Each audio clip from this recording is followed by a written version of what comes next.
Bonjour à tous, ben voilà, je vais vous raconter un peu l'histoire de mon atelier. Ça s'est passé là le 11 janvier, ça a brûlé.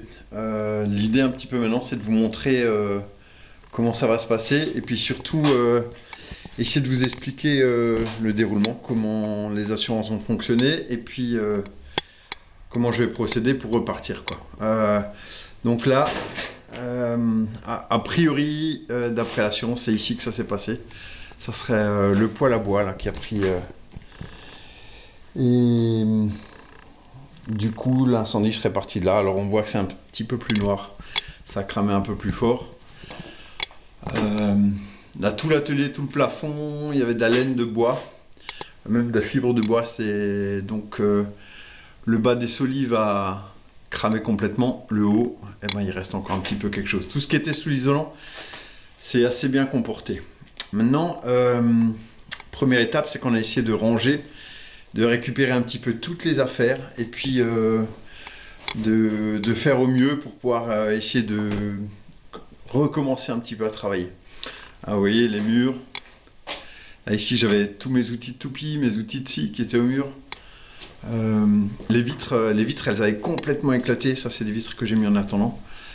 Euh, Là, les machines, elles ont pris un sacré coup aussi. Là, la toupie scie, donc là, je l'ai bien nettoyée. Elle fonctionne à peine en scie. Et en fait, je pense que les tables ont bougé. La rabot d'Ego, c'est un petit peu pareil, le même souci. Bien nettoyé, j'ai changé mes fers, mais elle fait un bruit, elle fait pas mal de bruit. Je pense qu'il y a pas mal de travail dessus. On va essayer de voir ce qu'on arrive à faire. Le reste de l'atelier, c'est pareil, scie à ruban. La scie à ruban, elle a morflé, elle fait un bruit d'enfer maintenant. Je pense que ça sera pas récupérable non plus. On verra ce que les experts diront. On a remis ce matin des fenêtres avec Quentin et Jean-François. Donc l'atelier est maintenant clos, enfin quasiment quoi.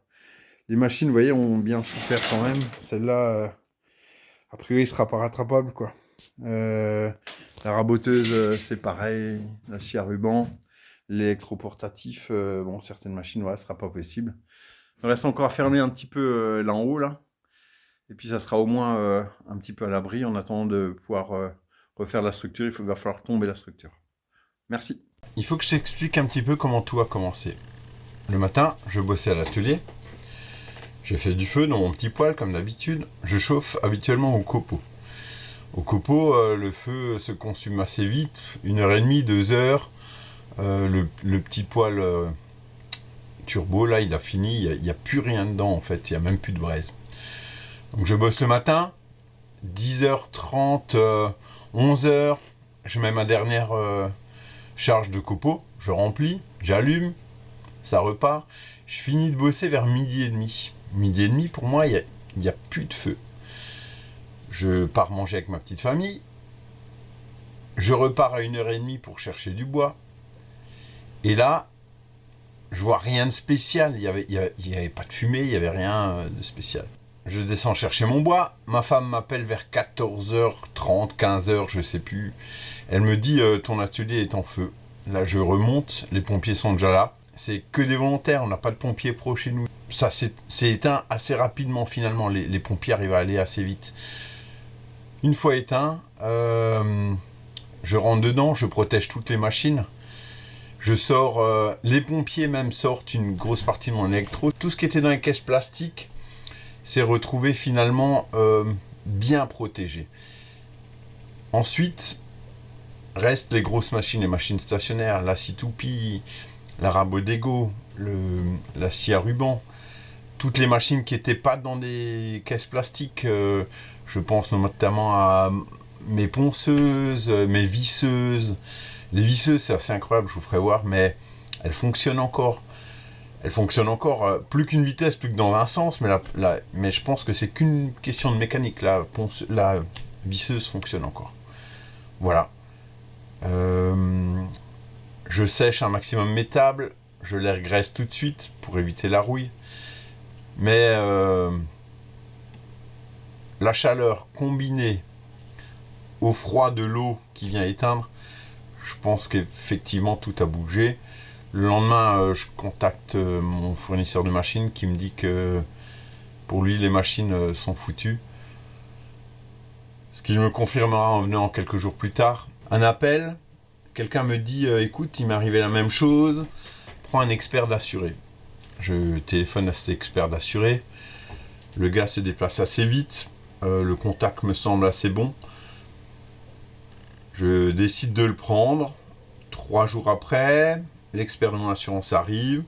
On discute. Finalement, c'est un gars qui m'a l'air plutôt correct. Du coup, je me pose la question, est-ce que j'ai bien fait, pas bien fait de prendre cet expert d'assuré? Je vous dirai ça par la suite aussi.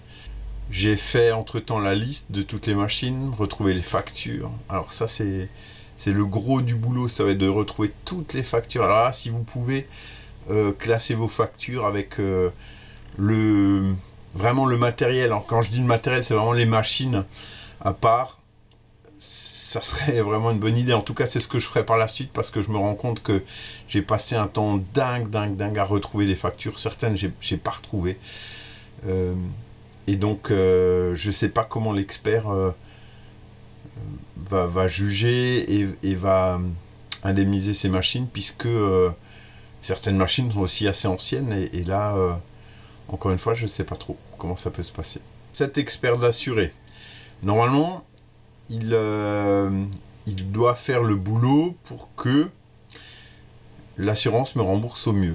Donc lui se met en face de l'expert de l'assurance qui, dans la logique des choses, est plutôt du côté de l'assurance et devrait faire la balance pour que je sois correctement indemnisé. Alors forcément, il ne faut pas rêver, toutes les vieilles machines, toutes les machines où j'ai plus de factures, ça va être compliqué, quoi. Donc 2 jours après, les copains arrivent. Ils me donnent un super coup de main.